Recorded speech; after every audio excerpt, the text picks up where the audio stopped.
আসসালামু আলাইকুম। এইচএসসি 25 ব্যাচের শিক্ষার্থীরা, কি অবস্থা সবার? কেমন আছো সবাই?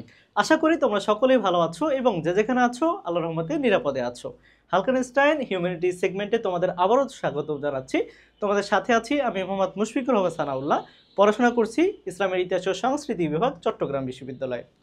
আজকের আমি তোমাদেরকে কিছু গাইডলাইন দিতে এসেছি ইসলামের ইতিহাসে কোন কোন টপিকগুলো পড়লে তোমরা খুব ভালো করবা বা কোন কোন অধ্যায়গুলো তোমাদের জন্য খুবই গুরুত্বপূর্ণ। চলো কথা না বাড়িয়ে আমরা শুরু করি। প্রথমে আমরা দেখি যে সবচেয়ে গুরুত্বপূর্ণ অধ্যায় আমরা তিনটা ভাগে ভাগ করেছি তোমাদের এই অধ্যায়গুলোকে। একটা হচ্ছে সবচেয়ে গুরুত্বপূর্ণ অধ্যায়, যেগুলো তোমাদেরকে অবশ্যই প্রথমে পড়তে হবে এবং বেশ গুরুত্ব দিয়ে পড়তে হবে। আর একটা হচ্ছে গুরুত্বপূর্ণ অধ্যায়, অর্থাৎ মানে সবচেয়ে গুরুত্বপূর্ণ অধ্যায় থেকে গুরুত্বপূর্ণ অধ্যায়গুলোকে তোমরা একটু কম গুরুত্ব দিয়ে পড়লেও হবে। এবং তৃতীয় স্তরে আমরা ভাগ করেছি যারা হচ্ছে বোর্ড পরীক্ষায় টপ করতে চাও, অর্থাৎ তোমাদের কিন্তু সব যেই অধ্যায়গুলো আছে সবগুলো কিন্তু পড়া লাগবে যারা টপ করতে চাও তাদের জন্য। কিন্তু যারা হচ্ছে পাস করতে চাও বা যারা হচ্ছে এ প্লাস পেতে চাও তাদের কিন্তু সব অধ্যায় না পড়লেও হচ্ছে। কারণ কি ভাইয়া? কারণ হচ্ছে তোমাদের শর্ট সিলেবাসে ইসলামের ইতিহাস ও সংস্কৃতির প্রথম পত্রে তোমার অধ্যায় আছে হচ্ছে 5টা। ঠিক আছে, আমি একটু কালারটা চেঞ্জ করে নিই। দেখো আমাদের আছে হচ্ছে 5টা। এখন এই যে তোমাদের 5টা, কিন্তু তোমাদের সৃজনশীল আসবে 11টা। এখন এই 5টার কি 5টায় পড়া লাগবে? এই তোমার হচ্ছে 60টা তোমাদের লিখতে হবে। ঠিক আছে, তাহলে এই 60টার জন্য কি তোমাদেরকে এই 5টা চ্যাপ্টারে পড়তে হবে? না, 5টা চ্যাপ্টার পড়তে হবে না। তোমাদের যেগুলো গুরুত্বপূর্ণ ওগুলো কিন্তু তোমাদের পড়তে হবে। এখন তোমাদেরকে আমি দেখিয়ে দিব যে সবচেয়ে গুরুত্বপূর্ণ অধ্যায় কোনটা কোনটা আছে। দেখো প্রথমে আমরা নিয়ে এসেছি যে অধ্যায়, দ্বিতীয় অধ্যায়টা। ঠিক আছে, মানে যেটা হচ্ছে হযরত মুহাম্মদ সাল্লাল্লাহু আলাইহি সাল্লামের বিভিন্ন জীবনী, তাই তিনি কিভাবে নবুয়ত পেলেন, তারপর হচ্ছে তিনি কিভাবে তোমার হচ্ছে মদিনায় ইসলাম প্রচার করলেন, বা হচ্ছে তিনি কিভাবে তোমার হচ্ছে মদিনাকে বিজয় করলেন। ঠিক আছে, তারপর হচ্ছে বিদায় হজের ভাষণটা কেমন ছিল, তারপর হচ্ছে তোমার বিভিন্ন উহুদ যুদ্ধ, খন্দক যুদ্ধ, বদর যুদ্ধ, এই যুদ্ধগুলো কিভাবে হয়েছিল, এই সব কিছু কিন্তু এই তোমার এই দ্বিতীয় অধ্যায়ের মধ্যে রয়েছে। কিন্তু তোমাদেরকে আমি এই দ্বিতীয় অধ্যায় থেকে কয়েকটা টপিক লিখে দেই, তোমরা একটু খাতা কলম বের করো, তোমরা একটু লিখে নাও। এখান থেকে কিন্তু প্রতি বছরের প্রশ্ন আসছে এবং তোমরা কিন্তু প্রশ্ন খুলে এইসব টপিক থেকে কিন্তু তোমরা প্রশ্নগুলো দেখতে পাবে। দেখো 1 নম্বরে তোমরা লিখতে পারো যে রাসূল সাল্লাল্লাহু আলাইহি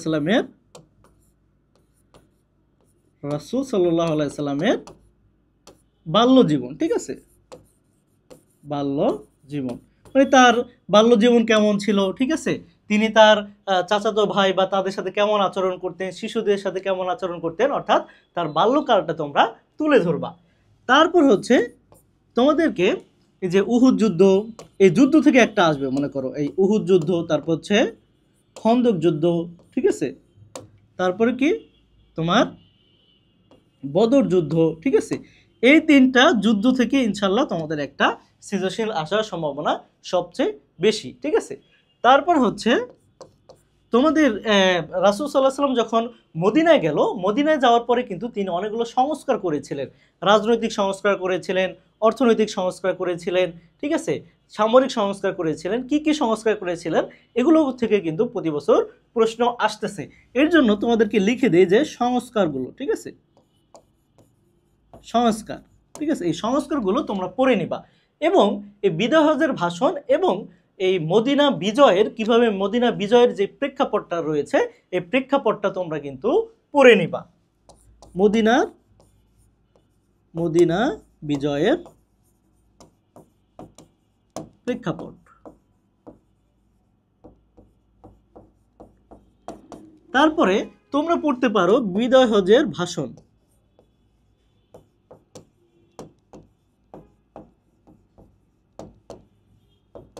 তাহলে তোমাদেরকে কয়টা টপিক দিলাম দেখো ভাই? 1টা 2টা 3টা 4টা 5টা। এই 5টা টপিক যদি তোমরা পড়ো ইনশাল্লাহ এখান থেকে তোমার 2 থেকে 3টা সৃজনশীল তোমার কমন পড়বে ইনশাল্লাহ, এটা আশা করা যায়। কারণ তোমাদের যেহেতু শর্ট সিলেবাসে কিন্তু তোমাদের যে সিলেবাসটাও কিন্তু অল্প করে দেওয়া, এর জন্য তোমাদেরকে যেহেতু 11টা সৃজনশীল তোমাদের আসবে, এজন্য এই অধ্যায় থেকে তোমাদের 2 থেকে 3টা যে সৃজনশীল, এই সৃজনশীল কিন্তু আসার সম্ভাবনা সবচেয়ে বেশি বা বেশিও আসতে পারে তার।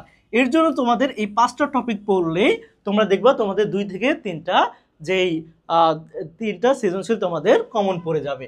তারপরে দেখো আমরা এখন আলোচনা করব দ্বিতীয়র পরে আমরা সবচেয়ে গুরুত্বপূর্ণ আর একটা অধ্যায় নিয়ে আলোচনা করব, সেটা হচ্ছে আব্বাসীয় খেলাফত। আব্বাসীয় খেলাফতটা কেন এত গুরুত্বপূর্ণ? আব্বাসীয় খেলাফতটা গুরুত্বপূর্ণ হচ্ছে আব্বাসীয়রা কিন্তু অনেক দিন, তোমার উমাইয়ারা কিন্তু মাত্র 90 বছরের মতো শাসন করেছিল, কিন্তু এই আব্বাসীয়রা কিন্তু শত শত বছর শাসন করেছিল। তোমরা জানো যে আব্বাসীয়রা কিন্তু 750-এ কিন্তু তোমার হচ্ছে এই ক্ষমতা নিয়েছিল এবং তারা কিন্তু 1200-1300 পর্যন্ত তারা শাসন করেছিল। এর জন্য এই আব্বাসীয় খেলাফত থেকেও কিন্তু প্রতি বছর অনেক প্রশ্ন আসতেছে এবং তোমাদেরকে নির্দিষ্ট কিছু টপিকের নাম আমি বলে দিচ্ছি, এখান থেকে দেখবা তোমাদের ইনশাল্লাহ কমন পড়বে। যেমন হচ্ছে এই আব্বাসীয় খেলাফতের যে প্রতিষ্ঠাতা রয়েছে আবুল আব্বাস আস-সাফা, তাকে নিয়ে এই যে প্রেক্ষাপট কিভাবে উমাইয়া থেকে আব্বাসীয়রা ক্ষমতা নিল এবং আবুল আব্বাস আস-সাফা কিভাবে এই আব্বাসীয় খেলাফত প্রতিষ্ঠা করলো, এই যে প্রেক্ষাপটটা, এই প্রেক্ষাপটটা থেকে কিন্তু প্রতি বছরেই তোমার কি আসতেছে, সৃজনশীল আসতেছে। এর জন্য আমি তোমাদেরকে সংক্ষেপে লিখে দিলাম যে প্রেক্ষাপট। প্রথমে লিখলাম যে উমাইয়া থেকে আব্বাসীয় হওয়ার প্রেক্ষাপট, উমাইয়া থেকে আব্বাসীয় প্রেক্ষাপট। তারপরে দেখো 2 নম্বরে তোমরা আরো পড়তে পারো যে খলিফা মনসুর বা হারুনুর রশিদ। হারুনুর রশিদ কিন্তু অনেক বিখ্যাত, এর জন্য হারুনুর রশিদ, হারুন ও রশিদ এটাও কিন্তু খুব গুরুত্বপূর্ণ। দেখো উমাইয়া থেকে আব্বাসী হওয়ার যে প্রেক্ষাপট, এটার মধ্যে কিন্তু আবুল আব্বাস আস-সাফার যে কাহিনীটা, এটা কিন্তু চলে যাবে। এর জন্য আবুল আব্বাস আস-সাফা আমি আলাদাভাবে দেইনি। দেখো তারপরে হচ্ছে 2টা টপিক আমরা পাইলাম, একটা 2টা আরো গুরুত্বপূর্ণ আছে হচ্ছে বাইতুল হিকমা।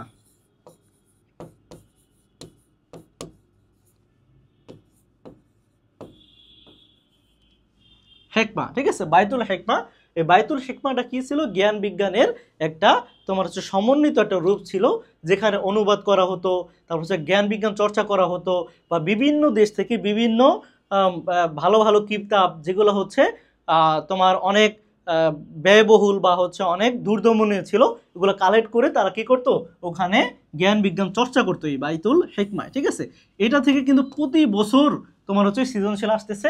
এর জন্য এটা থেকে কিন্তু তোমার সৃজনশীল আসার সম্ভাবনা রয়েছে 90%। এর জন্য এই বাইতুল হিকমাটাকে তোমরা খুব গুরুত্ব দিয়ে পড়বে আশা করছি। তারপর হচ্ছে খলিফা মামুনুর রশিদ, খলিফা মামুন, ঠিক আছে, খলিফা মামুন থেকেও কিন্তু প্রশ্ন আসে, বা তার শাসন নীতি কেমন ছিল এগুলোও কিন্তু প্রশ্নে আসে। কিন্তু ওইটা থেকে মামুনের থেকে হারুনুর রশিদটা একটু বেশি গুরুত্বপূর্ণ, এর জন্য মামুনটা তোমরা পড়ে নিও, কিন্তু আমি লিখে দিচ্ছি না। তারপরে তোমাদের আসতে পারে যে আব্বাসীয়দের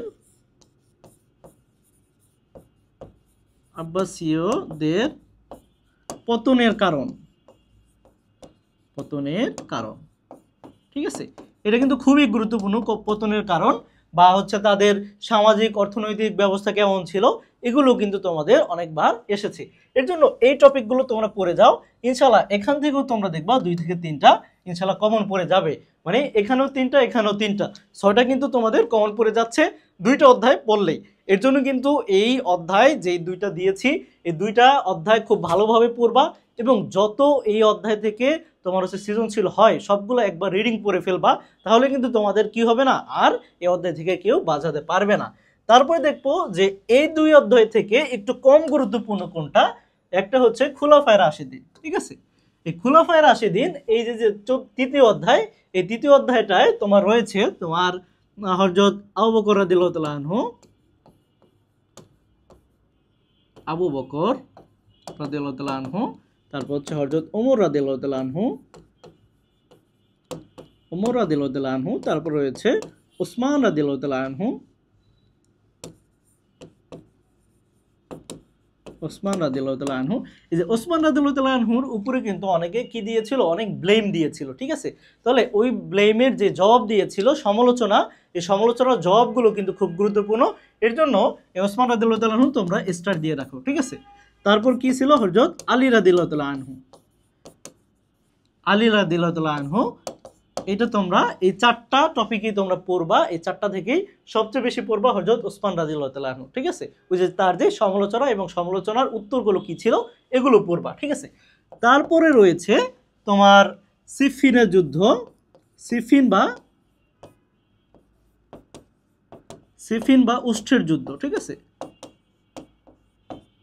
উষ্ঠের যুদ্ধ, বুঝলে হযরত আয়েশা সিদ্দিকা রাদিয়াল্লাহু তাআলা আনহা যে উটের পিঠে বসে যে যুদ্ধ পরিচালনা করেছিল, সেটাও কিন্তু উষ্ঠের যুদ্ধ বলা হয়। এর জন্য সিফিন এবং উষ্ঠের যুদ্ধটাও গুরুত্বপূর্ণ।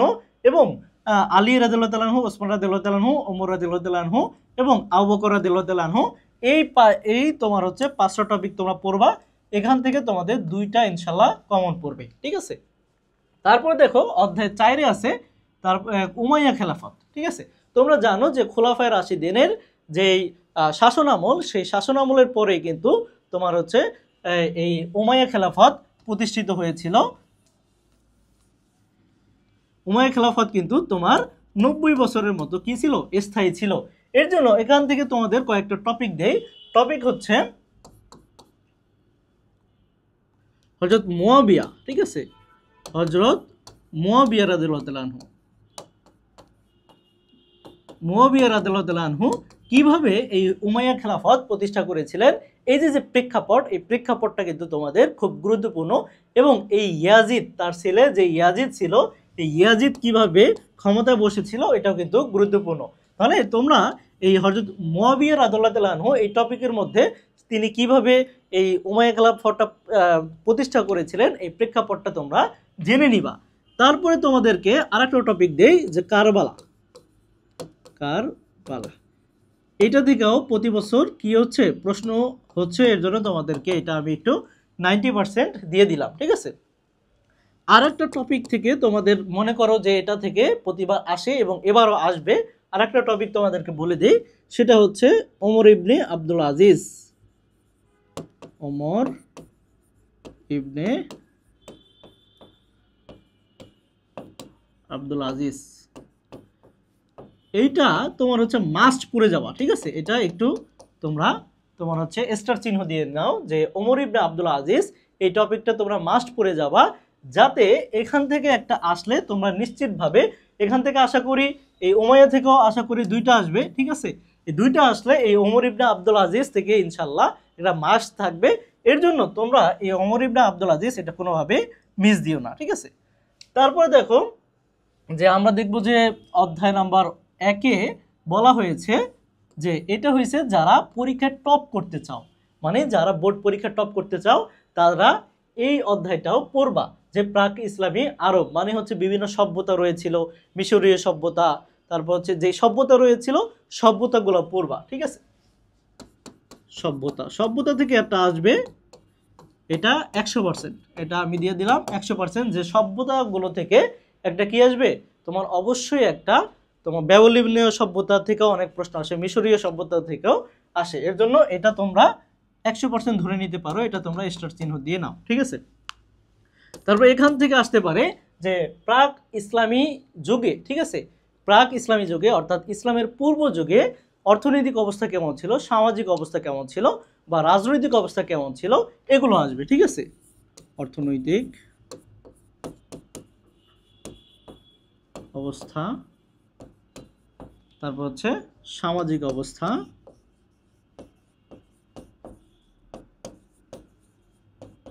তারপরে হচ্ছে রাজনৈতিক অবস্থা।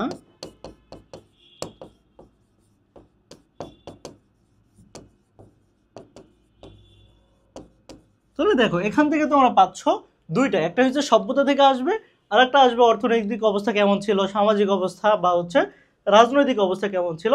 এখান থেকেও তোমার দেখা যাবে যে প্রায় 2টা তোমরা কমন পাবা ইনশাআল্লাহ। এর জন্য তোমরা দেখো তোমাদের কিন্তু সবগুলো পড়া লাগে না। তোমরা দেখো তোমাদেরটা যদি এই 2টা পড়ো, ঠিক আছে, এই 2টা দ্বিতীয় অধ্যায় এবং পঞ্চম অধ্যায় যদি পড়ো, তাহলে তোমরা এখানে 5 থেকে 6টা তোমরা কমন পাচ্ছ, ঠিক আছে, নিশ্চিত কমন পাচ্ছ। এবং যে টপিকগুলো দিয়েছি এই টপিক থেকে দেখবা আসবে, ঠিক আছে। তারপর দেখো আরেকটা অধ্যায় যদি পড়ো, যে 3টা অধ্যায় যদি পড়ো, তাহলে তোমাদের ইনশাল্লাহ 3টা অধ্যায় পড়লেই তোমাদের পরীক্ষায় 100% কমন আসতেছে। তোমাদের 3টা অধ্যায় পড়লে তোমরা 8 থেকে 9টা তোমরা কি পাবা, সৃজনশীল পেয়ে যাওয়া, ঠিক আছে। এর জন্য তোমরা 3টা অধ্যায় সিকিউর জন্য খুব ভালোভাবে পড়বা, আর এমসিকিউর জন্য সব, ঠিক আছে, সব অধ্যায়গুলোই তোমাদের পড়তে হবে, কারণ সব অধ্যায় থেকে তোমাদের মোটামুটি কম আর বেশি এই এমসিকিউ প্রশ্ন করবে, ঠিক আছে। এর জন্য তোমরা 3টা অধ্যায় পড়লে তোমাদের কিন্তু হয়ে যাচ্ছে। এবং তোমরা যারা এই দুইটা কোর্সের সাথে অনেকে পরিচিত, তোমরা যারা আমার ক্লাসগুলো করেছো, যেমন অনেকে পুরা একাডেমি টু অ্যাডমিশন যে কোর্সটা রয়েছে, এই কোর্সে কিন্তু আমি পুরোটা ক্লাস নিয়েছি এবং প্রত্যেক ক্লাসের শেষে দেখিয়েছি যে কিভাবে লিখলে, ইসলামের ইতিহাস কিভাবে লিখলে খুব সুন্দরভাবে মার্ক পাওয়া যায়, বা হচ্ছে পড়ানোর সময় বলে দিয়েছি যে এই টপিক থেকে তোমাদের প্রশ্ন আসবে, তোমরা পড়ে নিবা, ঠিক আছে। তখন কিন্তু তোমাদেরকে যেখানে যেখানে আমি স্টার চিহ্ন দিয়ে দিয়েছিলাম বা তোমাদের ভেরি ভেরি ইম্পর্টেন্ট লিখেছিলাম, ওই টপিকগুলো যদি তোমরা পড়ে যাও, যে অধ্যায়গুলো তোমাদের শর্ট সিলেবাসে আছে, সেখানে কিন্তু তোমরা পুরোটা পেয়ে যাচ্ছ কোনগুলো ইম্পর্টেন্ট, ঠিক আছে। তোমরা এই একাডেমিক টু অ্যাডমিশন, এটা তো তোমাদের অনেক সময় দেখা যাচ্ছে যে তোমাদের পরীক্ষা যেহেতু এসে পড়েছে, তোমরা নাও কিনতে পারো, কিন্তু তোমাদের জন্য আমি সাজেস্ট করবো, ইসলামের ইতিহাসে যদি ভালো করতে চাও, তাহলে ইসলামের ইতিহাসের যে মাইক্রো কোর্সটা, এটা অবশ্যই কিনে নিতে পারো মাত্র 199 টাকায়। এই আমাদের ইসলামের ইতিহাসের সব ক্লাসগুলো তোমরা পেয়ে যাওয়া, প্রথম পত্র এবং দ্বিতীয় পত্র দুইটাই, ঠিক আছে। তাহলে তোমরা যদি এটা কিনে নাও, তাহলে এখান থেকে দেখবা যে যে টপিকগুলো তোমাদের আমি ক্লাসে বলে দিয়েছিলাম, সেখান থেকে কিন্তু ইনশাল্লাহ তোমাদের কমন পড়ে যাচ্ছে। এখন তোমরা বলতে পারো ভাইয়া যে এই শর্ট সময়ে কিভাবে আমরা এত ক্লাস করব। দেখো এখানে কিন্তু তোমাদেরকে আমি সব এই 7টা অধ্যায় কিন্তু করিয়েছিলাম, কিন্তু তোমাদের কিন্তু 2টা বাদ দিয়ে কিন্তু 5টা অধ্যায় দিয়েছে। তোমরা যদি 2x বা 3x দিয়ে যদি তোমরা দেখো ক্লাসগুলো, তাহলে কিন্তু তোমাদের বেশিক্ষণ লাগবে না। এবং আমি কিন্তু সব গদ বাঁধা পড়িয়েছি এরকম না, তোমাদের যে টপিকগুলো বেশি ইম্পর্টেন্ট ওগুলো আমি জোর দিয়ে পড়িয়েছি, আবার যেগুলো হচ্ছে তেমন গুরুত্বপূর্ণ না আমি বলছি এগুলো স্কিপ করতে পারো, এরকম আমি কিন্তু ক্লাসের মধ্যে বলে দিয়েছিলাম। সো তোমরা এই মাইক্রো কোর্সটা কিনে নিতে পারো ইসলামের ইতিহাসে ভালো করার জন্য। তোমাদের পরীক্ষা অনেক ভালো হোক সে আশা ব্যক্ত করে আজকের গাইডলাইন ভিডিও শেষ করছি। আসসালামু আলাইকুম ওয়া রাহমাতুল্লাহ।